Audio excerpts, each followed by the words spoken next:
21세기와 악의 문제.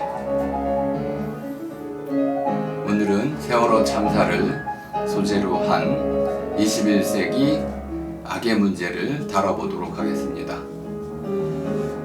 오늘의 강의 이름은 세월호 참사에서 일어난 몹쓸이, 제가 이것을 짧게 줄여서 세일몹이라고 부르도록 하겠습니다. 세월호 참사에서 일어난 몹쓸이, 여기서 일어난이라는 말이 아주 중요합니다. 원인이라는 말로 쓰고자 하는 것이 아니고 여러 가지 원인들이 함께 맞물리고 다물리고 짜여서 그 결과로서 몹쓸이라는 것이 일어났다는 그런 내용을 담아내기 위해서 악은, 몹쓸이는 일어난다 라는 말을 제가 강조하고 있습니다. 자, 세월호 참사는 이 재난 관련해서 한국 사회에 가장 최근에 일어난 큰 대형 참사이기도 하거니와 해양 구조와 관련해서 가장 부끄러운 그런 내용을 담고 있는 그러한 사고입니다. 한국 사회 전체가 TV로 그 세월호가 가라앉는 모습을 생중계를 통해 지켜보았고, 그 안에 배가 가라앉으면서 함께 그 배 속에 갇혀버린 그런 어린 학생들의 모습을 우리 모두 무기력하게 지켜볼 수밖에 없었습니다. 우리 전 국민이 아마 그런 트라우마를 간직한 채로 살아갈 수밖에 없을 텐데요. 다시는 그런 참사가 되풀이되지 않도록 우리 모두가 이제 악에 대해서 한번 보다 면밀히 검토를 한 뒤에 세월호 참사로부터 우리가 이제 많은 이제 교훈을 얻어야 될 것이라고 봅니다. 그런 측면에서도 세월호 이 참사를 기억하고 그것이 왜 일어났으며 그것이 왜 어떤 과정을 거쳐서 몹쓸이라고 하는 악으로 이해될 수 있었는지, 이 문제를 오늘 좀 깊이 있게 다뤄보고자 합니다.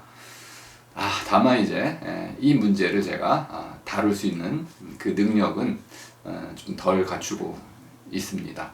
여러 가지 법적인 문제뿐만 아니라 사회 정치적인 문제, 경제적인 문제, 그리고 무엇보다도 해난 이 구조와 관련된 부분, 또 선박 사고라든지 침몰, 또 이제 아주 전문적인 그런 그 배의 이제 사고와 관련된 전문 용어들 이런 것들을 제가 스스로 알아내는데 많은 한계가 있었기 때문에 오늘 강의는 좀 어떤 면에서는 좀 성급한 면이 있다고도 볼 수 있겠습니다. 다만 제가 다루고자 하는 내용이 세월호의 침몰 원인이라든지 또는 구조의 전문성 이런 것들이라기보다는 그로 말미암아서 빚어진 어떤 결과, 몹쓸이라는 그 사건에 대해서 제가 분석을 하고 그것이 어떻게 이해되어야 하는지 그것을 좀 깊이 이제 밝혀내는 이런 차원에서 오늘 강의를 하도록 하겠습니다. 자, 어쨌든 세월호라는 하나의 배가 바닷속으로 가라앉았습니다. 이런 사고는 배에는 흔히 일어날 수 있는 것입니다. 자동차로 치자면 교통사고와 같은 것이라고 볼 수도 있겠습니다. 교통사고를 통해서 우리가 많은 사람이 죽는다는 것을 잘 알고 있습니다. 근데 그것을 우리가 악으로 보지 않으려고 하는 이유는 사고라는 것하고 몹쓸이라는 것을 우리가 좀 구분하기 때문에 그렇습니다. 이 구분점이 무엇인지를 정확히 설명하기는 좀 어려운 부분이 있습니다. 음주운전에 의한 교통사고로 누가 죽었다면 그것은 악이라고 할 수 있을까요? 그냥 단순 사고라고 할 수 있을까요? 이제 아마 우리는 그것을 점점 단순한 교통사고로부터 몹쓸 짓으로 이해하는 쪽으로 방향을 바꾼 듯 합니다. 그리고 이것은 제대로 된 방향 전환이라고 저는 생각을 합니다. 자, 그러면 이제 세월호라는 하나의 커다란 이 배가 아주 빠른 시간 안에 침몰해서 그 안에 갇혀있던 304명의 값진 목숨이 우리가 잃었다는 것은 단순한 사고로 볼 수도 있겠지만은 그 안에 어떤 다양한 과정들을 살펴보았을 때 단순 사고로 보기에는 어려운 그런 측면들이 아주 많아서 과연 어떻게 우리가 이것을 몹쓸이라는 악의 관점으로 이해해 갈 수 있는지, 무엇이 달라져야 되는지 그것을 한번 오늘 집중적으로 검토하겠습니다. 일단 세월호가 이제 가라앉아서 침몰한 것 자체는 사고다, 이렇게도 볼 수 있겠습니다. 우리가 원치 않았던 불의에 뜻하지 않았던 어떤 어떤 일이 터졌을 때 그것을 우리는 사고라고 말할 수 있습니다. 그리고 그런 사고는 되게 피하기가 좀 어렵다는 특징이 있습니다. 배가 가라앉는 일은 바다에서는 아주 흔히 일어날 수 있는 일입니다. 그런데 그랬을 경우 배가 가라앉거나 침몰해 갈 때 우리가 반드시 해야 하는 것은 그 배에 타고 있던 사람들의 목숨, 사람의 목숨을 이제 건지는 것, 사람을 먼저 구하는 것, 구조죠. 이것을 가장 먼저 해야 되고, 구조에 실패하지 않는 한 우린 그것을 사고라고 볼 수 있습니다. 물론 이제 그 구조에 실패하더라도 그 실패가 불가항력적인 어쩔 수 없었던 경우라면은 또 그것도 우리는 사고라고 볼 수가 있겠습니다. 이런 것이 사고가 아닐 경우에는 우리가 보통 인재라는 사람이 스스로 불러들인 어떤 재앙이다 또는 재난이다 이렇게 부르게 되는데요. 인재라고 부를 만한 어떤 요소가 있다면은 우린 그것을 단순히 사고라고 부르기를 좀 거부하게 됩니다. 그런데 인재라는 것이 곧바로 악으로 이해되지는 않는다는 점에서, 그러면 이 재난, 인재라는 것과 이 재난의 범주 안에 들어있어야 할 어떤 사고가 어떤 과정을 거쳐야만 이 몹쓸이라고 하는 악으로 바뀔 수 있는 것일까? 이것이 오늘 강의의 핵심 주제가 되겠습니다. 저는 이것을 위해서 이제 몹쓸이라는 것은 일어나는 것이다라고 이제 보고, 그 일어남을 두 측면에서, 하나는 일어난다, 물결이 인다라고 했을 때 그 임이라는 측면하고 남이라는 차원으로 나누어서 구분해 보고자 합니다. 자, 임이라는 것은 물결이 이는 것처럼 잠잠하고 무엇인가 멈춰져 있던, 잠들어 있던 것이라고 표현하자면, 잠들어 있던 누군가를 깨워가지고 흔들어 어떤 깨어나게 한 뒤에 그가 움직여 다니도록 만드는 것, 이것이 임입니다. 발음이 좀 어렵긴 한데요. 무엇인가가 잠들어 있는 상태로부터 그것을 흔들어 깨워서 제 갈 길로 다니도록 이렇게 움직여 다니도록 하는 것, 이것이 임입니다. 어떤 것이 일면, 파도가 일면, 또는 이제 어떤 태풍이 일면, 또는 어떤 싹이라는 것이 터져 나오면 그것은 제 나름대로의 어떤 원리에 따라 가지고 그 길을 가게 됩니다. 그것이 바로 남입니다. 난다는 것은 이렇게 안에 들어있던 것이 겉으로, 바깥으로 이제 나오는 것, 이것이 바로 남입니다. 자, 그렇다면 안에 들어있던 것이 바깥으로 가도록 하는 어떤 힘이 있을 테고요. 그것이 한번 그 발길을 이제 걸어 나가면 막을 수 없다는 특징도 갖고 있습니다. 그래서 일어남은 크게 흔들어서 깨우는 하나의 어떤 전 단계가 있고, 그것이 이제 나름대로의 원동력을 갖고 저마다의 원리를 가지고 이제 바다의 물이라고 한다면은 가라앉는 과정을 이제 얘기하는 거겠죠. 그래서 이제 부력이 사라지고 복원력이 사라지고 파도 이제 급격히 이제 물살이 빨라지면서 바닷물이 배 안으로 들어와서 가라앉는 과정이 일어남입니다. 일어남을 통해서 우리는 어느 정도의 시간을 벌 수가 있습니다. 뭐 갑자기 순간적으로 가라앉는 게 아니기 때문에 나름대로 가라앉는 시간이 걸리고 그 시간 동안에 우리는 사람을 구해낼 수가 있는 겁니다. 이런 여러 가지를 원리적인 측면을 모두 고려했을 때 사람을 구할 만한 충분한 시간이 있었는데 못 구했다 또는 안 구했다 또 이런 여러 가지 요소들을 감안했을 때 구할 수 있었는데 막을 수 있었는데 막지 못했다든지 구할 수 있었는데 구하지 못했다든지 뭐 이런 것들 무능력에 관한 부분들까지 포함해 가지고 이런 것들이 좀 우리가 보기에 좀 의도적인 것 같다 또 지나친 수준에서 벌어지는 것 같다 그러면 그것을 단순 사고로 보지 않으려고 합니다. 자 그렇다면 이제 제가 이제 일단 재난인지를 한번 물어보겠습니다.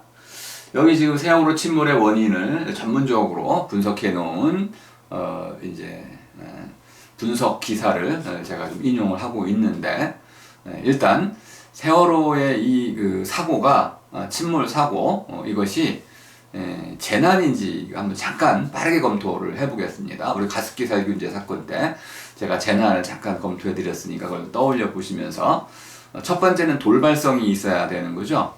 돌발성이라는 것은 갑자기 일어났다. 물론 세월호 그 침몰은 어느 정도 갑자기 일어났다고 볼 수도 있겠습니다. 예상 밖의 빠른 시간으로 침몰했기 때문에 갑자기 일어났다고 볼 수 있고 또 예상치 않은 시간과 예상치 않은 장소에서 일어났기 때문에 돌발성을 우리가 어느 정도는 이제 인정해 줄 수가 있겠습니다. 그리고 이제 통제 불가능성이라는 관점에서도 한번 살펴볼 수 있는데요.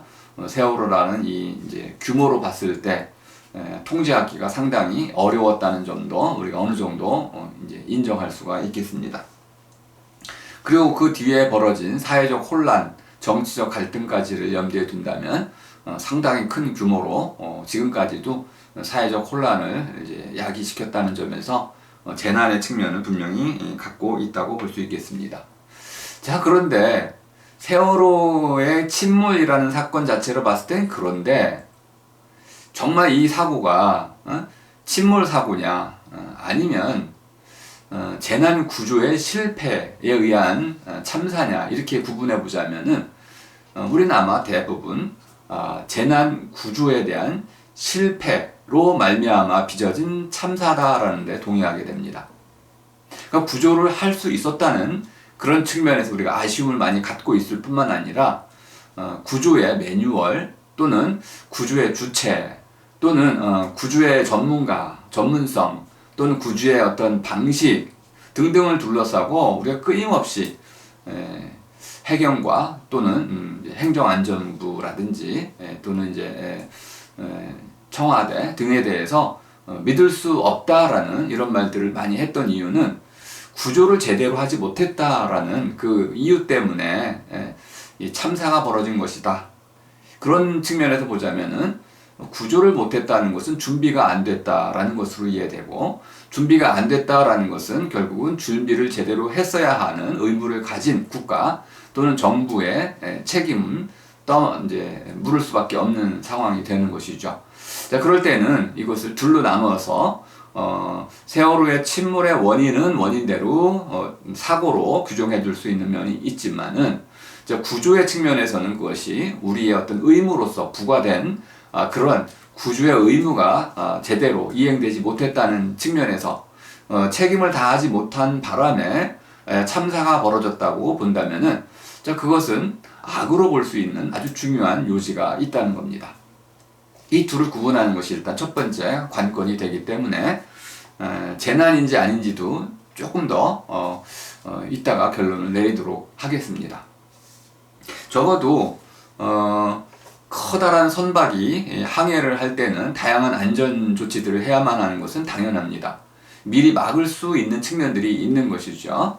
그럼 미리 막을 수 있었는데 막지 않았는지 또 하나는 그것이 이런 다양한 측면에서 우리가 이제 그 구조에 대한 준비를 할 수 있었는데 구조를 못한 거라면 미리 갖출 수 있었는데 못 갖춘 거니까 21세기 악의 중요한 특징 중에 하나인 미리 막을 수 있었다라는 그 특징에 의해서 우리가 세월호 참사를 세월호에서 세월호 침몰에서 일어난 몹쓸이로 볼 수 있는 세일목으로 볼 수 있는 그런 가능성이 있다고 저는 봅니다.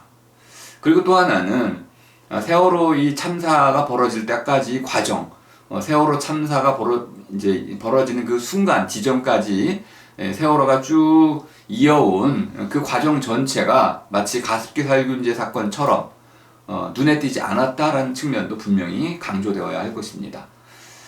세월호 이제 배도 일본에서 20년 동안 쓰이다가 한국에 이렇게 팔린 그런 노후화된 이제 배였습니다. 충분히 이것이 위험하다는 것은 다 알려져 있던 것이고요. 그것을 제대로 관리하고 또 안전성을 더 극대화시켰어야만 됐는데 그것을 이제 못한 바람에 세월호는 침몰할 수 있었다라고 본다면은 눈에 띄지 않는 이러한 부주의한 어떤 다양한 소홀들, 이것들이 바로 이러한 참사의 직접적인 원인이라고 볼 수 있겠습니다. 자, 과연 재난인지 아닌지에 대해서는 조금 더 이 원인을 좀 살펴본 뒤에, 제가 사실 이 강의가 좀 어려웠던 부분 중에 하나는 세월호 원인을 하나로 딱 규정할 수가 없었기 때문에 그렇습니다.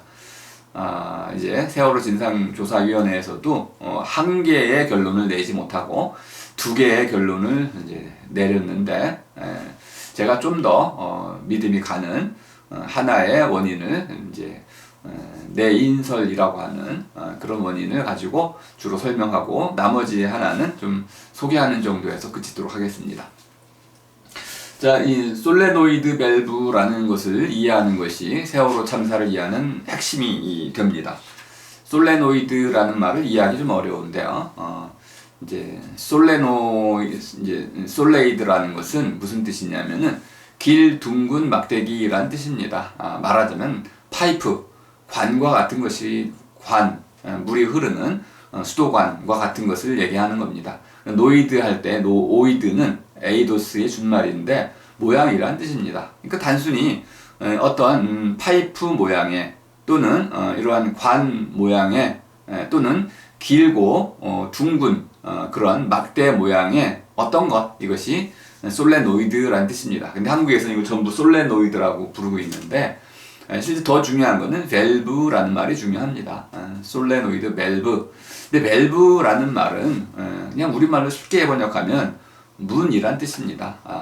도어란 뜻입니다. 도어, 문. 근데 이 문이 여러 종류가 있잖아요. 근데 어떤 문이냐면은 우리가 이제 보통 여다지도 있고 또 이렇게 미다지도 있고 회전문도 있고 또 위에서 아래로 내리고 들어 올리는 문도 있고 다양한 종류 자동문 같은 경우도 있고 다양한 종류의 문이 있는데, 그 중에 이제 말바 또는 밸브라는 이 문은 이렇게 돌려서 그러니까 문을 이쪽으로 돌리고 저쪽으로 돌리고 해가지고 돌리면 열리고 다시 돌리면은 반대로 돌리면 닫히는, 우리가 흔히 이제 가스 밸브에서 많이 쓰이잖아요. 이렇게 한쪽으로 돌리면 가스가 통하고 다시 반대로 돌리면은 가스가 차단되는, 그러니까 돌림 여닫이다. 열고 닫는데 돌려서 열고 닫는 그런 문이다. 그래서 저 같은 경우에는 돌림 닫이다. 미닫이처럼 밀어서 열고 닫는 문. 또 빼닫이라는 말도 있죠. 빼거나 해가지고 열고 닫는 문. 밀고 밀어서 열고 닫는 문. 이렇게 해가지고 열고 닫는 문인데, 그것이 어떤 것을 돌려서 열고 닫는 문이기 때문에 돌림 닫이다라고 말할 수 있겠습니다. 근데 이 돌림 닫이의 핵심 그 구동, 힘을 주는 이제 원료가 무엇이냐면 전기입니다. 전기는 기본적으로 코일을 감아서 이렇게 코일로서 이제 자기장을 발생시켜서 힘을 한쪽으로 몰아갈 수 있는 거죠. 근데 이 코일을 감아둔 것들은, 코일은 대개 이제 어떤 철관 안에 들어가 있다 보니까 이것이 열이 이제 뜨거워지면은 코일이 좀 녹아서 그 관에 벽에 달라붙는 일이 벌어지게 됩니다. 이걸 고착이라고 부르는데요. 달라붙는 것, 들러붙는 것, 들러붙으면 이제 움직이지가 않게 되겠죠. 그리고 움직이지 않을 뿐만 아니라 전기가 통하지 않게 되는, 그래서 결국은 한쪽 밸브가 이제 고장이 나게 되는 겁니다. 그래서 이렇게 그 솔레노이드 밸브의 고장, 이것으로 인해서 이제 그 방향을 조절하는 이 이제 핸들, 이제 키라고 우리가 흔히 얘기하죠. 방향타를 돌리면 이렇게 솔레노이드 밸브가 작동을 하고, 이거에 의해 가지고 이제 그 유압 장치가 또 작동을 해 가지고 그 기름의 힘, 유압이라는 기름이 이제 움직임으로써 갖게 되는 힘, 예를 들어서 포크레인 같은 경우는 전부 유압으로 움직이는 거잖아요. 이 유압의 힘이라는 게 어마어마한데, 이렇게 커다란 이런 장치들을, 조그만 전기 장치를 이제 활용해 가지고 유압으로 움직이게 만드는 그런 이제 장치입니다. 그 장치를 이제 통해 가지고 결국은 방향타라고 하는, 뒤에 이제 이렇게 배의 어떤 이 방향타를 왼쪽 오른쪽으로 움직여서 배의 방향을 조정하는 이런 장치 중에 하나가 솔레노이드 밸브라는 것입니다. 근데 이 솔레노이드 밸브가 바닷속에 가라앉았던 세월호를 올렸죠. 인양을 했습니다. 건져 올려가지고 검토를 해보니까 이걸 이제 분해해가지고 어떤 정상인지 아닌지를 확인해 봤더니 이렇게 솔레노이드 밸브가 들러붙어가지고 결국은 고장이 났었다. 고장이 났다는 것의 의미는 여러 가지로 설명할 수 있는데, 가장 중요한 거는 이제 배가 5도를 이제 방향타를 5도를 틀었는데, 그 순간 고장이 나는 바람에 진도 앞 해역에서 5도가 틀었는데 고장이 나는 바람에 이것이 37도까지 쭉 전타라고 얘기를 합니다.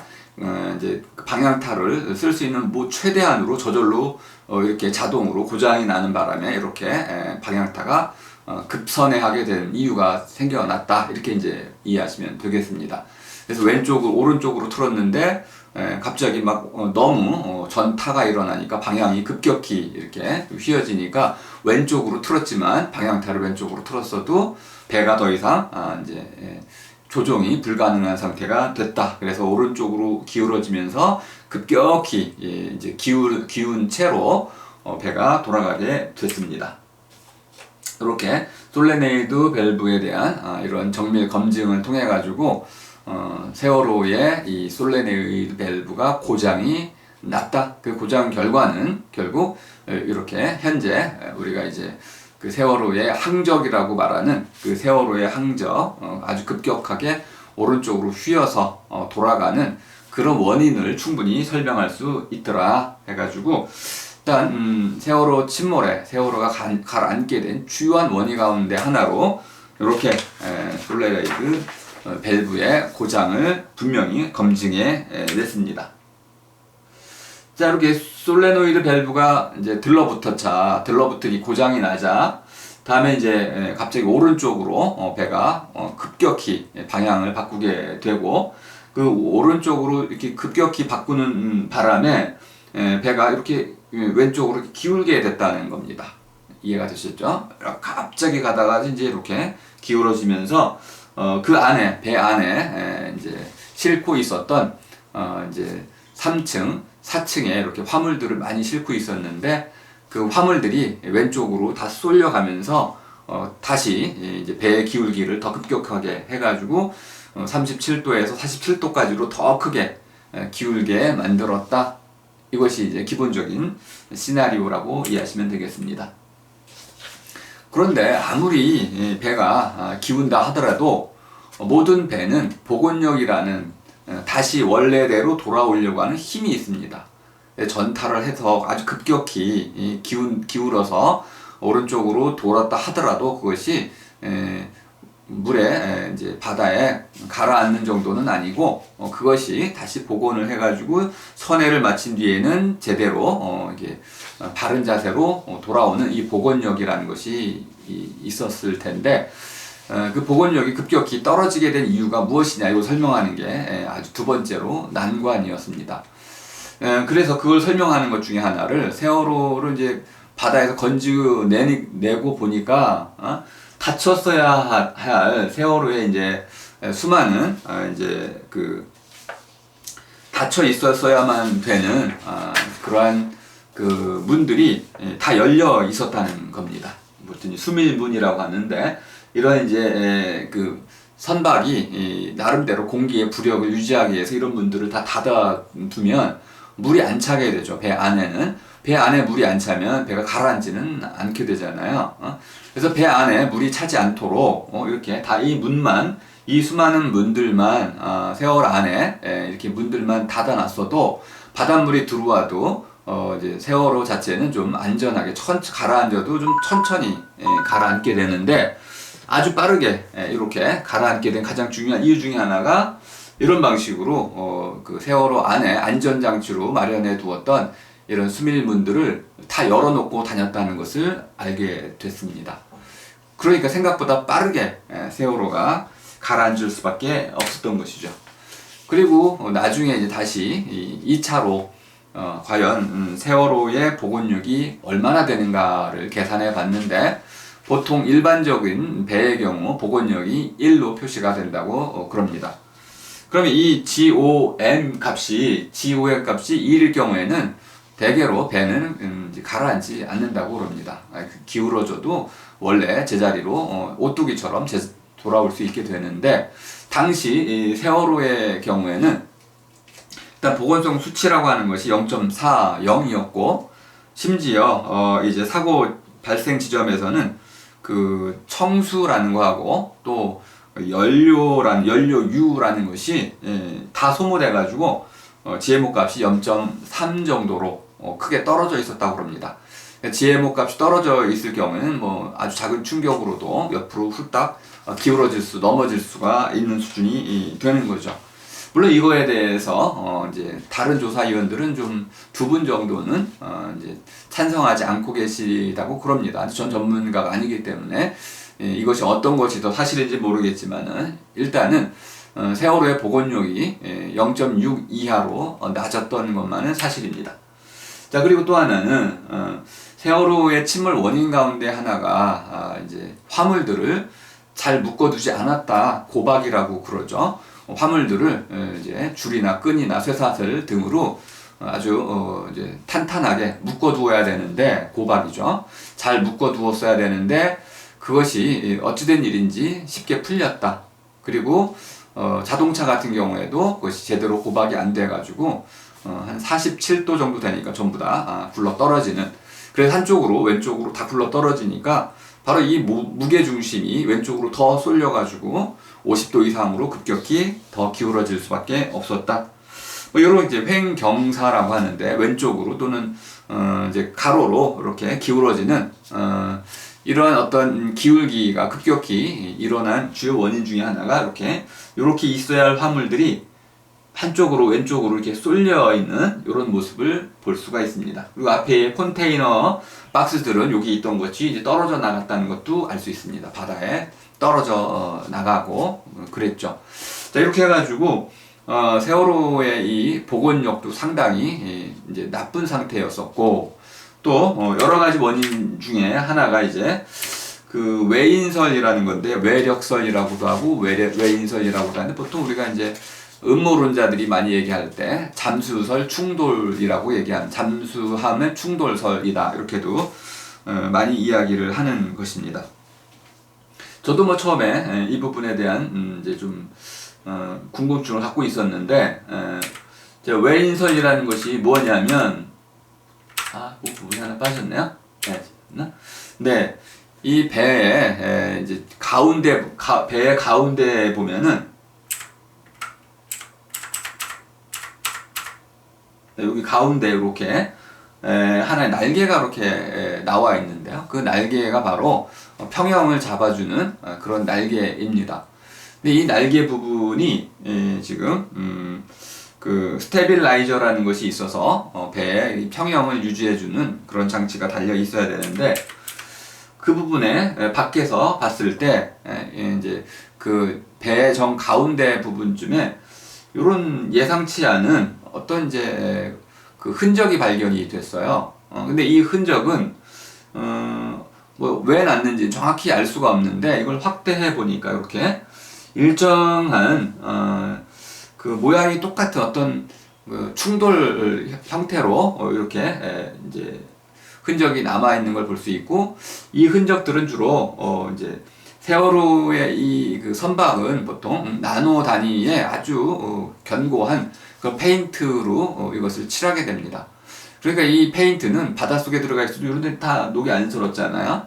녹이 안 슬었는데 여기 보면은 이 부분 다 녹이 슬어버렸어요. 그럼 이 녹이 왜 슬었느냐? 이것은 어떤 이제 외적인 바깥에서 배 밖에서 이런 충돌에 의해서 이것이 생겨난 것이다. 생겨난 것일 수밖에 없다라는 그런 추론이 이제 가능해지고요. 자, 이래 또 하나는 이제 급격히 배가 이제 그 기울어진 이유가 그냥 스테빌라이저 이런 충돌 같은 거라든지 또는 외부 충격이 아니고는 그 솔레노이드 밸브 정도의 고착을 통해 가지고 설명될 수 있는 그 정도의 급격한 선에는 나올 수가 없다. 뭐 이런 여러 가지 수치들을 가지고 기본적으로 이제 외력설, 잠수함설을 제기하고 있는데요. 근데 이제 뉴스타파의 보도를 제가 살펴보니까 아주 흥미로운 보도를 하나 해주고 있습니다.